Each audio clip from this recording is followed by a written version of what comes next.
Ibu, Nabi Ibrahim bohong 3 kali selama hidupnya, malu dengan Tuhannya. Selama hidup malu karena berbohong 3 kali selama hidup. Nah, kita bohong berapa kali, Bu?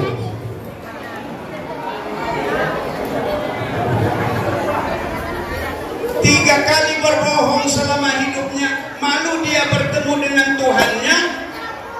Ini lagi-lagi ibrah pelajaran buat kita. Jangan doyan bohong, jangan suka bohong. Karena bohong itu pasti tidak menenangkan kehidupan kita, dimanapun kita berada. Rasulullah tidak pernah bohong.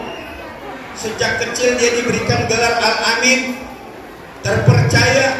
Karena sejak kecil, remaja sampai dewasanya, dia memang benar-benar menjadi suri toladan. Nabi Ibrahim bohong 3 kali, malu dengan Tuhannya. Bagaimana dengan kita yang tiada hari tanpa bohong?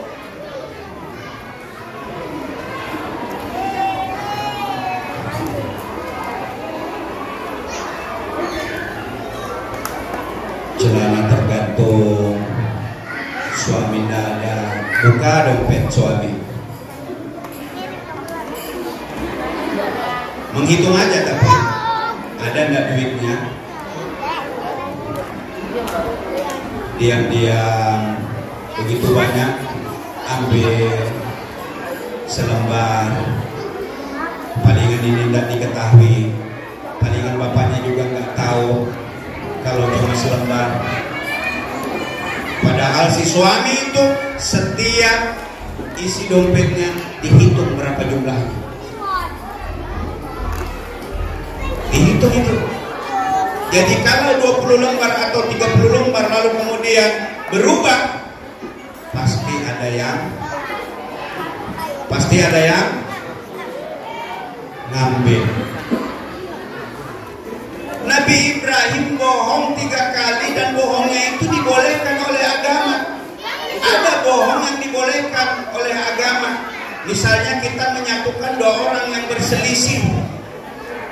Si Fulan yang ketika dia bermusuhan dengan si Fulan, katakanlah si A dengan si B berselisih paham, ribut, berhari-hari tidak tegur sapa.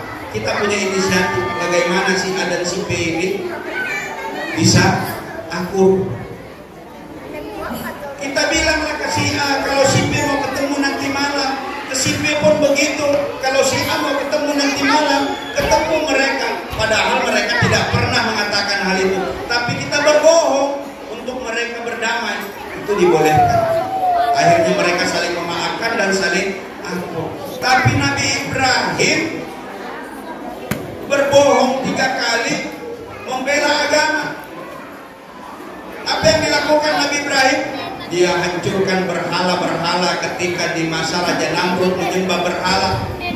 Dia hancurkan berhala-berhala kecil itu, lalu kemudian yang besar tidak dihancurkan. Begitu Nabi Ibrahim disidang oleh Raja Namrud, siapa yang menghancurkan Tuhan-Tuhan kami ini? Kata Nabi Ibrahim, bukan saya yang menghancurkan itu Tuhan yang paling besar. Jadi patung-patung kecil itu dihancurkan, sementara yang paling besar tidak, malah digantungkan kampak di lehernya. Begitu dia disidang oleh Raja Namrud, siapa yang menghancurkan Tuhan-Tuhan kami? Lalu Nabi Ibrahim mengatakan, yang menghancurkan Tuhan yang paling besar. Marahnya luar biasa Raja Namrud karena tidak terima. Karena apa kata Raja Namrud? Bagaimana mungkin dia bisa melakukan itu? Disitulah kesempatan Nabi Ibrahim. Kalau begitu Tuhan-Tuhan kalian tidak bisa melakukan apapun, kenapa dijadikan Tuhan? Makanya Bapak Ibu, saking marahnya Raja Namrud dengan jawaban Nabi Ibrahim akhirnya dihukum, dibakar hidup.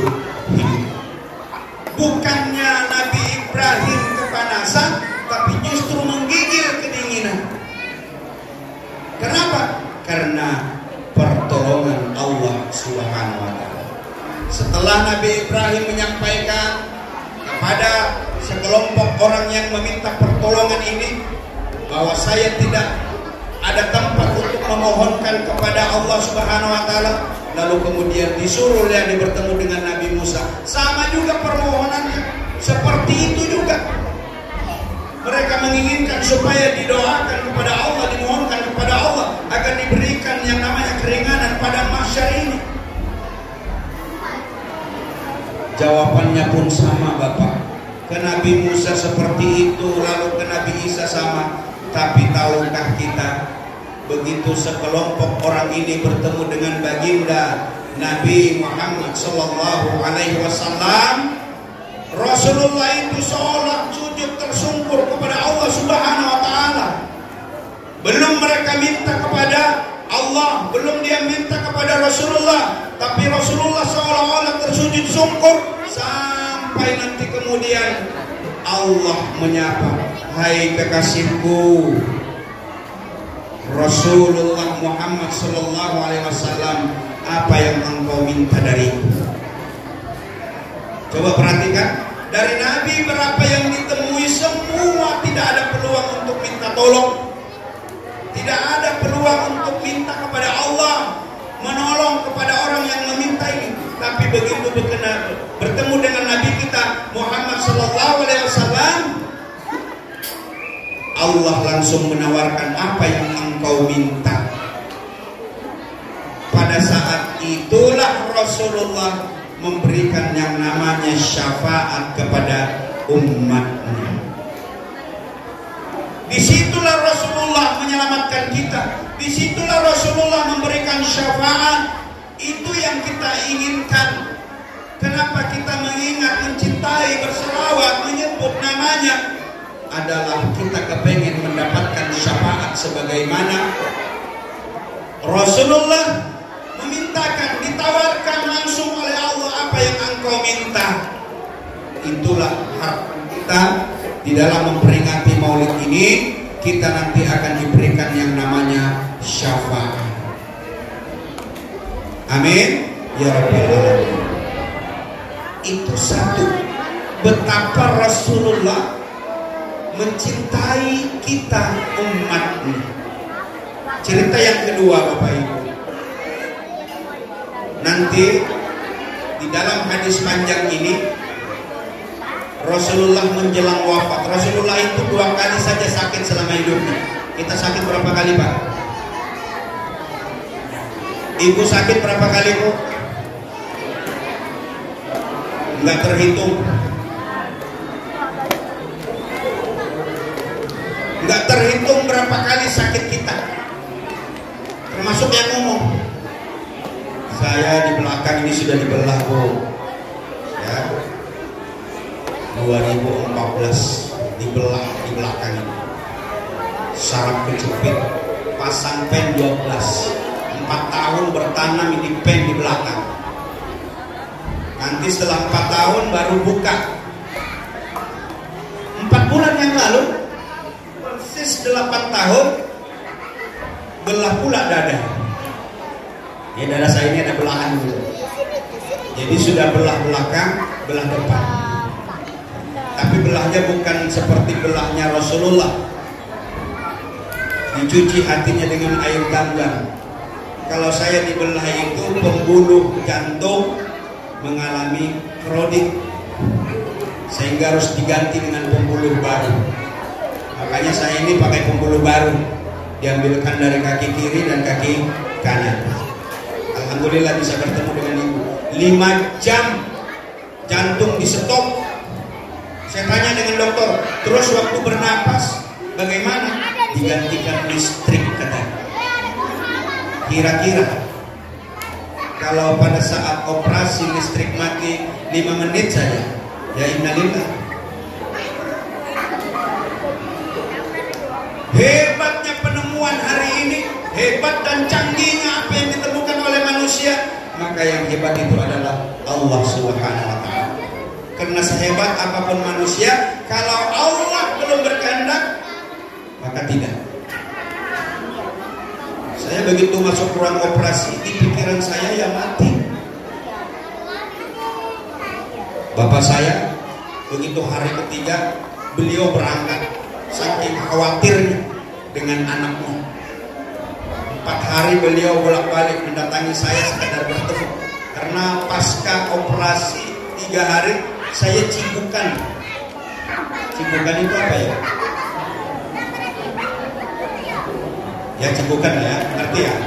Cibukan itu karena belahan dada ini masih luka, jahitannya belum betul. Cibukan itu 1 malam berkepanjangan, sementara batuk berdaham saja tidak bisa, harus dipeluk dengan bantal, ada bantal cinta namanya, dikasih kecil. Jadi setiap berdaham dipeluk kuat-kuat. Kenapa? Supaya tidak ada getaran. Dahsyat memang, sakit. Jangan coba-coba, mudah-mudahan jangan semuanya. Cukup saya merasakan sakit di orang. Waktu dibelah, entah dia pakai gergaji, dia pakai sensor, saya nggak ngerti. Kalau prosesnya tidak berasa apa-apa, tidur aja. Setelahnya itu yang luar biasa. 5 hari 5 malam saya rasa. Hanya sekedar batuk aja nggak kuat. Ada lendir di leher saya. Dari jam 2 siang, nanti keluarnya maghrib jam 7. Sekedar untuk apa? Tidak ada kekuatan. Disinilah la haula wala quwata illa billah. Tiada daya upaya, tiada kekuatan kecuali kekuatan Allah SWT. Hanya sekedar mengeluarkan dahak yang tersangkut di leher karena tidak mampu, tidak kuat. Berapa jam? Dari jam 2 nanti jam 7 baru keluar. Begitu keluar dahaknya, ya Allah ya Rabbi, nikmatnya sangat luar biasa. Nah hari ini yang punya dahak dan enak mengeluarkannya harus jaga-jaga juga. Itu nikmat luar biasa. Tapi begitu nikmat jangan sembarang dahak. Orang makan juga, jangan. Ini nikmat luar biasa. Nah Bapak Ibu yang dirahmati Allah Subhanahu wa Ta'ala, maka ketika Rasulullah sakit yang hanya 2 kali, yang kedua itulah sakit yang menghantarkan wafatnya beliau. Bilal bin Rabah azan, Allahu Akbar. Alhamdulillah saya masih bisa aja. Kemarin nggak bisa. As-salatu khairun minan naum. Ajan apa itu? Ajan subuh dikumandangkan Bilal bin Rabah. Ditunggu setelah selesai sholat, selesai ajan, ditunggu. Sahabat ini sudah sholat qabliyah semua. Kok Rasulullah nggak kunjung datang? Nggak tiba dia di masjid. Ditunggu, nggak tiba. Datang utusan bahwa Rasulullah tidak bisa ke masjid karena dalam keadaan sakit payah, dalam keadaan sakit yang sangat-sangat lemah, sehingga beliau tidak bisa mengimami sholat subuh di masjid. Beliau berpesan Abu Bakar As-Siddiq untuk menjadi imam. Begitu Abu Bakar menerima berita bahwa dia menggantikan Rasulullah, maka Abu Bakar berkata, saya tidak mungkin menggantikan Rasulullah untuk menjadi imam selagi Rasulullah masih hidup. Ini etika. Bagaimana sahabat dengan Rasulullah? Nggak berani. Akhirnya apa? Sahabat pada nangis karena Abu Bakar tidak mau mengimami. Sedihnya itu apa? Sedihnya itu karena semua sahabat sudah menyangka, berfirasat bahwa sebentar lagi Rasulullah akan meninggalkan mereka. Akhirnya mendengar raungan tangisan di masjid terdengar oleh Rasulullah. Fatimah, ada apa di masjid ribut-ribut? Ada apa? Ditengok oleh Fatimah. Ternyata sahabat pada nangis sedih. Rasulullah tidak bisa memimpin sholat. Di tengah sakit yang payah itu, Rasulullah dipapah ke masjid. Dipapah beliau, Bapak Ibu. Dipapah dia ke masjid dan akhirnya Rasulullah mengimami sholat subuh. Sholat subuh dimulai. Rasulullah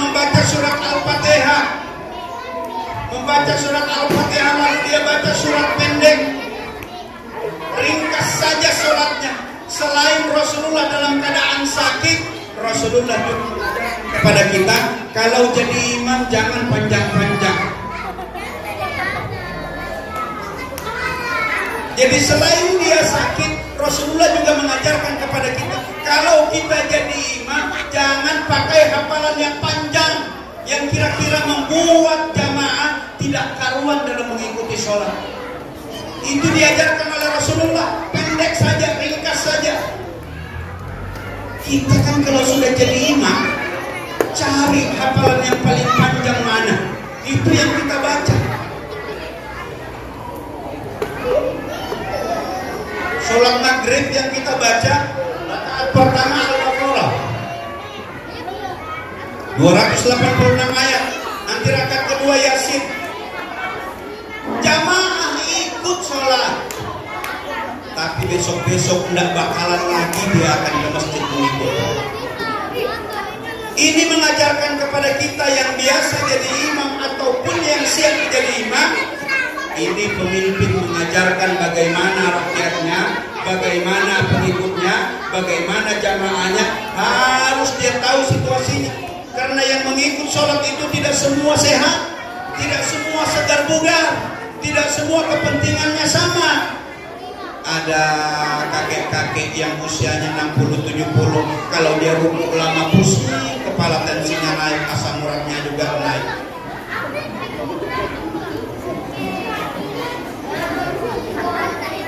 Makanya Rasulullah mengajarkan betapa bijaknya kalau sebagai seorang imam. Imam itu butuh pilihan. Kalau makmum tidak ada persyaratannya. Mau dia bisa baca atau tidak boleh jadi makmum. Mau bisu, mau buta, mau pincang boleh. Tapi kalau imam harus apa dulu yang diajarkan? Yang lebih paham, bukan umur, yang lebih fasih, yang lebih bagus bacaannya. Tapi kalau makmum siapapun boleh ikut, tidak perlu persyaratan apapun. Itu yang membedakan pemimpin dengan masyarakat biasa. Makanya memilih pemimpin harus kita selektif. Fasih itu nyambung maksudnya, nyambung dengan rakyatnya, dengan masyarakatnya. Kalau tidak nyambung susah. Nah, Rasulullah mengajarkan tentang itu. Baca ringkas saja dia, lalu kemudian selesai sholat subuh, Rasulullah menghadap kepada sahabat-sahabat. Mulailah Rasulullah menyampaikan kepada sahabatnya, sahabatku sekalian, saya sudah merasakan tanda-tanda bahwa sebentar lagi saya akan wafat. Sakitnya sudah payah, sakitnya sudah lemah, tapi Rasulullah masih sempat mengumumkan. Apa yang diumumkan oleh Rasulullah? Sahabatku sekalian, jika selama hidupku, selama kita bergaul, selama kita berteman, lalu kemudian kita berinteraksi dalam keseharian, ada yang membuat kalian sakit hati, terzolimi oleh saya, maka hari ini silahkan balas saya, kata Rasulullah. Coba perhatikan dulu bagaimana Rasulullah dengan sahabat-sahabatnya. Begitu dia terbukanya, minta balas dendam, minta balas ketika ada sahabatnya yang merasa dirugikan, merasa disakiti. Balas saya, kata Rasulullah. Sahabat mustahil mengiyakan. Manusia agung, manusia mulia, manusia yang tidak pernah menyakiti orang lain, justru dia sebagai teladan, justru dia manusia yang paling baik di dalam kehidupan di antara mereka. Tapi Rasulullah menawarkan, jika selama kita bergaul ada kesalahan-kesalahan yang bisa lakukan, mohon sampaikan hari ini. Sahabat semua terharu, semua bercampur sedih karena mereka merasakan sebentar lagi akan berpisah. Nabiullah Muhammad SAW di tengah ketegangan seperti itu, Bapak Ibu, tiba-tiba berdiri sahabat mengacungkan tangan, saya Rasulullah. Sahabat yang lain terkaget ketika mendengar ada salah satu sahabat yang berdiri mengacungkan tangan. Saya Rasulullah, ketika dalam peperangan saya kena pecutan daripada Rasulullah. Jadi ini sahabat berdiri ingin balas dendam kepada Rasul.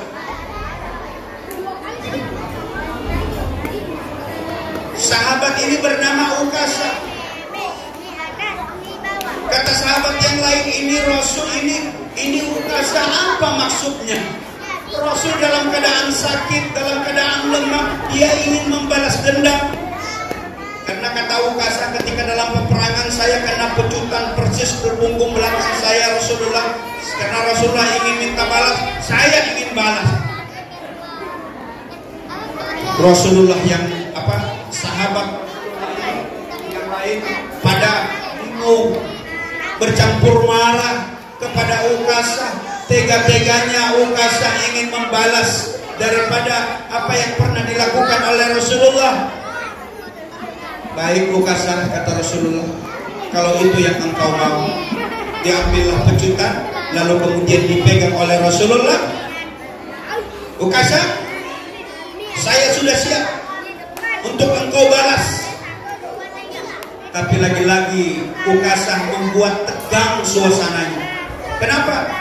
Kata Ukasha, ya Rasulullah, ketika pecut punggung belakang saya tidak memakai bak. Saya kepengen membalas Rasulullah juga hal yang serupa, tidak memakai baju.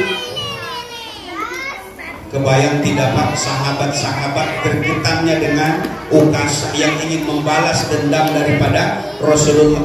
Baik Ukasha, kalau itu yang engkau mau, dibuka baju. Setelah Rasulullah membuka baju, terlihat kulit yang agung, terlihat kulit yang mulia. Ukasha kemudian siap-siap maju ke depan untuk mencambuk daripada Rasulullah. Tapi satu persatu para sahabat berdiri di depan. Abu Bakar lebih dahulu. Ya Rasulullah, jangan engkau yang dipecut, saya yang merasakan pecutan Ukasha. Biar saya Rasulullah, engkau dalam keadaan sakit, biar aku yang merasakan pecutan itu. Apa kata Rasulullah? Abu Bakar, aku tahu betapa cintanya engkau kepada aku. Duduk, pecut urusan aku dengan Ukasha. Duduk Abu Bakar As-Siddiq. Tak lama lagi kemudian berdiri lagi Umar. Sama. Ya Rasulullah, jangan engkau yang dipecut, biar aku yang merasakan pecutan Ukasha. Lagi-lagi kata Rasulullah, aku tahu betapa besarnya cintamu kepadaku Umar. Duduklah, urusan pecut adalah urusan aku dengan Ukasha. Utsman, Ali, bahkan cucunya Hasan dan Husain berdiri juga membela Rasulullah. Ya kakek, jangan engkau yang dipukul, jangan engkau yang dipecut, biar kami merasakan pecutan itu. Cucunya Bapak Ibu membela sang Rasulullah. Tapi lagi-lagi apa kata Rasulullah? Cucuku yang tercinta, aku tahu betapa besar cinta kalian kepada kakek. Duduklah kalian, urusan pecut urusanku dengan Ukasha. Tahukah kita, tegang-tegangnya para sahabat menyaksikan drama yang sangat luar biasa itu. Ukasha sudah siap, dia pegang pecut, lalu kemudian dia maju ke depan, dia temui dan langsung dia ke depan, dilemparkan pecutan kuda, lalu kemudian Ukasha memeluk Rasulullah. Tertempel kulitnya dengan kulit mulia Rasulullah, tertempel kulit dan tubuhnya, didekap kuat-kuat oleh Ukasha. Ya Rasulullah, aku tidak tahu kalau hari ini adalah perpisahan kita. Aku tidak yakin Rasulullah kalau nanti kita berpisah apakah bisa bertemu atau tidak. Kalaupun kita nanti sama-sama di surga, pasti ditempatkan yang berbeda. Maka ini akalan-akalan aku saja katanya untuk bisa menyentuh kulitmu yang mulia. Karena demi Allah, ketika bersentuh dengan kulit yang mulia itu haram untuk disentuh api neraka. Ukasha itu ternyata akal-akalan untuk membalas dendam, tapi ternyata hanya untuk memeluk daripada tubuh mulia Rasulullah Muhammad sallallahu alaihi wasallam. Tegang suasana, haru bercampur sedih dan bercampur berbahagia. Haru, kenapa? Karena dikira tuduhan tadi akan berbalas dendam, ternyata dia hanya ingin menempelkan kulitnya dengan kulit Rasulullah Muhammad SAW. Lalu kemudian Rasulullah mengatakan kepada sahabat, hei sahabatku semua, kalau kalian ingin menjadi penghuni surga, maka tiru dan contohlah Ukasyah ini. Inilah orang yang benar-benar cinta kepadaku. Suasana yang tadi tegang bercampur haru, menangis sejadi-jadinya, dan Rasulullah memberikan isyarat, inilah Ukasyah, penghuni surga yang cintanya kepada Rasulullah sangat-sangat luar biasa. Tak lama menjelang drama yang sangat luar biasa itu benar adanya, malaikat Israel pencabut nyawa datang ke rumah Rasulullah berbentuk manusia. Begitu dia datang mengetuk pintu, assalamualaikum, lalu kemudian Fatimah membukakan pintu kepada malaikat Israel, malaikat maut pencabut nyawa. Fatimah itu menanya, mau ketemu dengan siapa? Bapak saya dalam keadaan sakit, tidak bisa menerima tamu. Apa kata malaikat maut? Katakan saya mau datang. Mendengar jawaban seperti itu, gemetar seluruh tubuh Fatimah. Lalu kemudian mengadukan kepada Rasulullah, ya Anda, ada tamu, saya katakan tidak bisa menerima, tapi dia mengatakan, katakan saya mau datang. Rasulullah langsung tersenyum, Fatimah, itulah malaikat maut. Dia ingin menjemputku. Suruhlah masuk. Masuklah malaikat maut, menghampiri Rasulullah. Rasulullah pun langsung menanyakan Jibril, dan seketika pun Jibril menghampiri. Drama kematian Rasulullah sebentar lagi akan tiba. Tapi yang menjadi mukjizat, kelebihan dan keutamaan Rasulullah, kalau malaikat Israel datang pencabut nyawa, itu nanya dulu kepada Rasulullah, hai kekasih Allah, apakah engkau sudah siap dicabut nyawanya? Kalau kata Rasulullah belum, maka kembali dia kepada Allah, malaikat ini. Kalau kita tidak, Bapak Ibu, berulang kali, puluhan kali dalam riwayat, kalau setiap hari ini menemui malaikat maut itu bertemu terus berulang kali setiap hari kepada kita. Tapi beda dengan Rasulullah. Kalau Rasulullah mengatakan belum, maka dia. Tapi itulah kehendak Allah, saatnya ketika sakaratul maut dihadapi. Tahukah kita, ini bukti yang ketiga cintanya Rasulullah kepada kita. Menjelang di akhir hayat, di akhir wafatnya beliau, akhir hidupnya beliau, begitu Fatimah mendekatkan telinganya ke bibir Rasulullah menjelang wafat beliau, di tengah-tengah sakaratul maut, yang sakaratul maut ini sungguh luar biasa sakitnya. Digambarkan oleh Rasulullah bagaimana sakitnya nyawa akan keluar, karena mati itu hanya berpisah ruh dengan jasad kita. Roh ini kepunyaan Allah, tidak pernah mati. Nanti dia berasal dari Allah dan kembali kepada Allah. Itu yang diambil. Itulah kematian dan proses mencabut nyawa yang disebut sakaratul maut. Kata Rasulullah, hampir sekurang-kurangnya 300 kali bacokan pedang. Bu, sakaratul maut itu sakitnya, kata Rasulullah, sekurang-kurangnya seperti 300 kali bacokan pedang. Kita kena jarum pentul, masang jilbab, kena telinga, jarum pentul, loncat. Bapak merokok, kena ujungnya, loncat kita. Ini digambarkan 300 kali bacokan pedang. Itulah sakaratul maut yang kita hadapi. Sakitnya luar biasa. Makanya begitu kita ketemu doa, Allahumma hawwin alaina fi syarqatil maut. Ulang itu berulang-ulang. Mohon kepada Allah untuk kita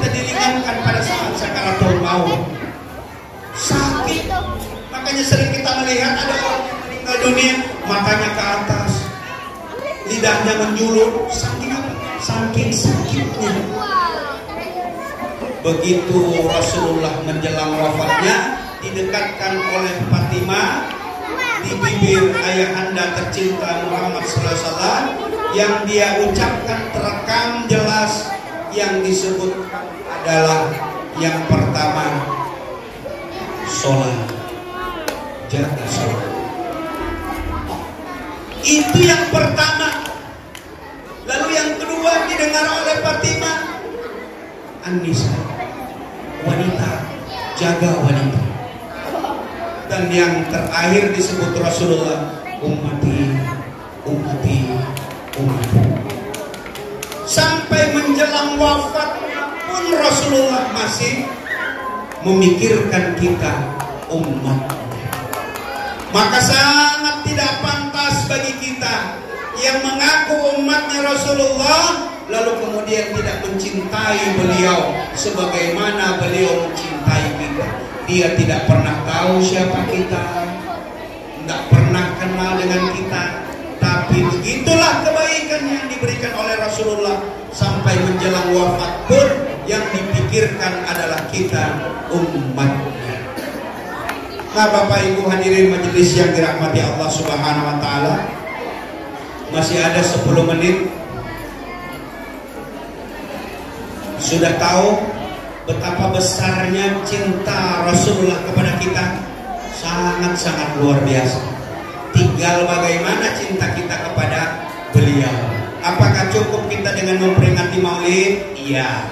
Tetapi tidak hanya sekedar kita rame-rame seremonial memperingati, tetapi kecintaan kita kepada Rasulullah dari sekarang, tumbuhkan rasa kecintaan itu. Orang cinta pasti selalu menyebut apa yang dia cinta. Makanya dari adik-adik grup tadi bagaimana berselawat, banyak lirik, macam-macam lagu, bagian daripada ungkapan kecintaan kita kepada Rasulullah Muhammad SAW. Maka lebih mencintai, lebih menyebutnya. Jadi jangan tidak kita menyebut daripada Nabi Muhammad Sallallahu Alaihi Wasallam. Sekurang-kurangnya kita bersalawat, Allahumma salli ala Sayyidina Muhammad wa ala ali Sayyidina Muhammad. Dan seabdal-abdal kita di dalam bersalawat ketika kita melaksanakan sholat, yaitu kita bersalawat kepada Rasulullah dan sekaligus kepada Nabiullah Ibrahim alaihissalam. Maka pupuk rasa kecintaan kita kepada Rasulullah sebagai balas daripada cinta Rasulullah kepada kita. Dari sekarang rajinkan kita untuk terus menyebut, berselawat kepada Nabi Muhammad Rasulullah Sallallahu Alaihi Wasallam. Kecintaan kita kepada Rasulullah selain menyebut, selain berselawat, karena doa malaikat Jibril, celaka kata Jibril jika disebut namamu lalu kemudian tidak berselawat kepada, maka itu termasuk orang yang celaka kata Jibril. Maka begitu disebut nama Nabi, hendaknya kita berselawat kepadanya, menyampaikan salawat salam kepadanya. Kenapa orang yang dijamin masuk surga lalu kemudian kita mendoakan? Karena bersalawatnya kita dalam hadis Rasulullah dibalas 10 kebalikan, diangkat derajat 10 dan dihapuskan pula 10 kesalahan. Itu satu kali. Kalau kita berulang-ulang berselawat, masak kita berselawat, jalan kita berselawat, sekurang-kurangnya selawat itu tadi, Allahumma salli ala Sayyidina Muhammad wa ala ali Sayyidina Muhammad. Nah, Bapak Ibu hadirin majelis yang dirahmati Allah Subhanahu wa taala, mudah-mudahan melalui peringatan Maulid Nabi besar Muhammad SAW yang kita peringati pada tahun ini memberikan motivasi kita untuk lebih mencintai Rasulullah, mencintai dengan menyebutnya, dengan meneladani apa yang diteladankan oleh Rasulullah. Ada beberapa hal yang mesti kita teladani, akidahnya, ibadahnya, akhlaknya, dan muamalah yang dilakukan oleh Rasulullah. Makanya Rasulullah manusia yang paripurna, manusia yang dijamin oleh Allah kebaikannya sehingga dijamin oleh Allah masuk surga. Tapi bagaimana Rasulullah dalam melaksanakan ibadah? Hampir tidak pernah lelah Rasulullah melaksanakan apa yang menjadi kewajiban-kewajibannya kepada Allah Subhanahu wa taala. Akidah yang dibawa oleh Rasulullah itulah kalimat la ilaha illallah. Tiada Tuhan selain Allah Subhanahu wa taala. Ajaran tauhid ini dibawa jauh sebelum Rasulullah. Nabi dan Rasul sebelum Rasulullah juga mengajarkan tentang kalimat tauhid ini. Bagaimana kita mengakui, meyakini Allah saja satu-satunya Rabb, Allah saja satu-satunya sebagai Tuhan, Allah saja tempat kita memohon, Allah saja tempat kita meminta, Allah saja tempat kita bergantung, Allah segalanya dalam kehidupan kita. Itu ajaran yang dibawa oleh Rasulullah Sallallahu Alaihi Wasallam. Jadi akidah yang dibawa adalah kalimat la ilaha illallah. Nah, kalau bicara akhlak tentu akan lebih banyak lagi cerita-cerita akhlak yang dimiliki oleh Rasulullah. Bagaimana Rasulullah ini tidak pernah menyakiti lawan, apalagi kawan. Lawan saja tidak pernah beliau sakiti. Tidak pernah kita pernah mendengar kalau Rasulullah itu begitu setiap hari dia ke masjid diludahi. Tapi ternyata apa? Sekalipun Rasulullah diludahi, tidak pernah marah. Coba kalau kita nggak usahlah diludahi, digosipin saja marah kita. Tapi Rasulullah mengajarkan bagaimana akhlak kepada sesama ini dijaga sedemikian rupa sehingga Rasulullah itu dikenal sebagai yang memiliki kebaikan akhlak, sampai-sampai Allah abadikan laqad kana lakum fi rasulillahi uswatun hasanah. Di dalam diri Rasulullah terdapat contoh, terdapat suri teladan yang baik untuk kita teladani dalam kehidupan harian kita. Mudah-mudahan kita semua di Kampung Harapan Jaya ini semuanya meniatkan dan menyemangati untuk kita cinta kepada Nabiullah Muhammad SAW, meneladani akhlaknya, akidahnya, dan ibadah yang diteladankan oleh Rasulullah Muhammad SAW. Cukup sudah saya kira apa yang saya sampaikan, persis 55 menit saya berdiri di sini, kurang 5 menit saja, mudah-mudahan diridhokan. Dan atas segala perhatiannya terima kasih, atas segala kekurangannya mohon maaf jika ada kekeliruan atau salah kata yang tidak nyaman bagi Bapak Ibu. Sekali lagi saya mohon dimaafkan. Wabillahi taufiq wal hidayah. Assalamualaikum warahmatullahi wabarakatuh.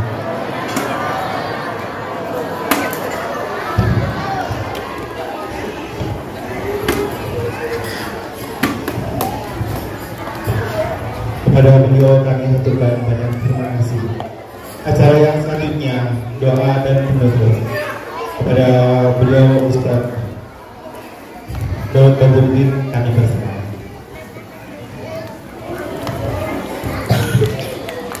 Mari kita istighfar untuk memulai doa ini. Istighfar kita kepada Allah. Astagfirullahaladzim.